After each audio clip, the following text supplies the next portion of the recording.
Et bonjour à toutes et à toutes. Aujourd'hui, j'avais envie de vous partager cet extrait du film Dieu n'est pas mort, qui est sorti en mars 2014.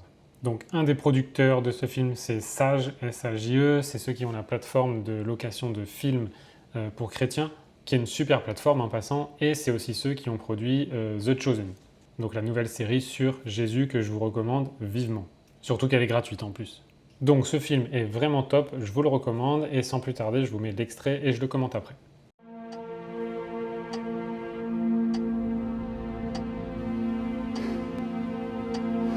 Qu'est-ce que je suis venu faire ici? Tu n'as même plus idée de qui je suis.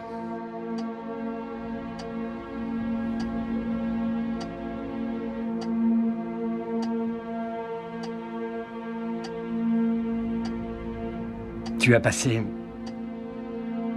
ta vie entière à croire et à prier. Tu as toujours été bonne. Et regarde où tu en es. Tu es l'être le plus généreux que je connaisse. Et moi, je suis le plus vil. Tu es devenue folle. Moi, j'ai une vie parfaite. Comment tu expliques ça? Parfois, le diable permet à certains de vivre une vie sans aucun problème. Parce qu'il ne veut pas que ces gens se tournent vers Dieu. Ils sont là, à vivre cloîtrés avec leurs péchés. Dans une jolie prison dorée qu'ils n'ont pas envie de quitter. La porte est grande ouverte.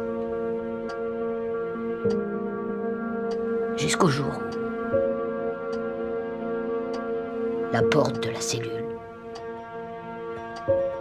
se referme pour toujours. Et soudain,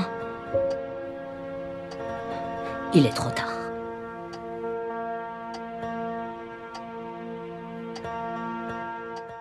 Donc dans cet extrait, on voit la mère et le fils au fond qui est, on va dire, probablement quelqu'un qui a bien réussi dans les affaires, la finance, etc., qui a beaucoup d'argent, qui a les femmes qu'il veut, etc., où il a soi-disant une super vie.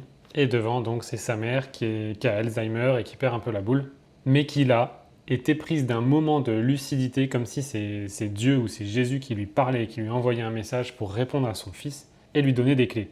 Et là, il commence à faire une comparaison entre sa vie à elle et sa vie à lui. En gros, elle a passé sa vie entière à être quelqu'un de bien, à suivre Dieu, et finalement, la seule récompense qu'elle a, c'est d'avoir Alzheimer et de perdre la boule.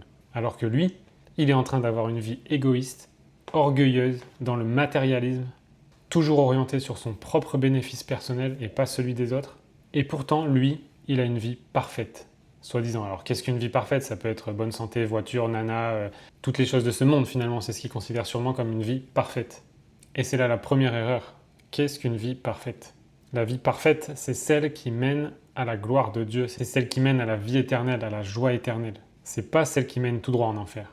Et là, il lui dit, comment tu expliques ça, cette différence? Et c'est une question qu'on peut se poser régulièrement dans notre vie ici sur Terre.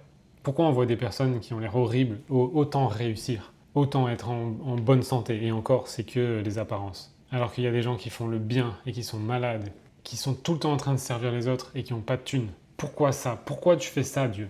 Et la réponse qu'elle lui fait, elle est mémorable. Comme je vous ai déjà dit dans ma vidéo précédente encore, Dieu n'impose pas là où Satan impose. Et Satan, quand il voit quelqu'un comme son fils, qui est une âme perdue, et bien en fait, il va lui permettre, il va autoriser que sa vie soit parfaite, justement pour qu'il ne se tourne jamais vers Dieu. Parce que quand est-ce qu'on a le plus de chances de se tourner vers Dieu? C'est quand ça va pas. Et Satan a du pouvoir sur Terre, comme je vous le racontais. Il a beaucoup de pouvoir. Et il impose son pouvoir. Donc si son fils ne veut pas se tourner vers Dieu, et qu'il préfère se tourner vers son matérialisme, Dieu va laisser faire. Et Satan, lui, va encourager le matérialisme à rester. Et sa vie parfaite, soi-disant, à rester parfaite. Pourquoi? Parce que comme ça, cette personne ne se tournera jamais vers Dieu et est une âme gagnée pour Satan, perdue pour Dieu. Donc pendant que ces gens-là sont dans leur prison dorée, comme elle dit, sur Terre, et où il n'y a pas de porte fermée non plus, la porte elle est grande ouverte pour en sortir, de l'autre côté, ils se retrouveront dans une vraie prison, porte close. Donc comme je vous le disais dans ma vidéo précédente, cette vie-là c'est un investissement. Sur quoi est-ce que vous investissez? Et soudain, il est trop tard. Parce que quand on sera de l'autre côté, soit par la mort, soit parce que Jésus va revenir, ce sera trop tard. Et vous voulez pas que ce soit trop tard. Voilà, j'ai trouvé cet extrait vraiment magnifique, parlant, même si c'est pas forcément écrit dans la Bible comme ça, mais en tout cas c'est très parlant. Et ça permet aussi d'expliquer pourquoi il y a toutes ces inégalités et que finalement Satan laisse faire beaucoup de choses, Dieu laisse faire beaucoup de choses. Mais heureusement maintenant, vous savez. Et moi je vous dis à la prochaine.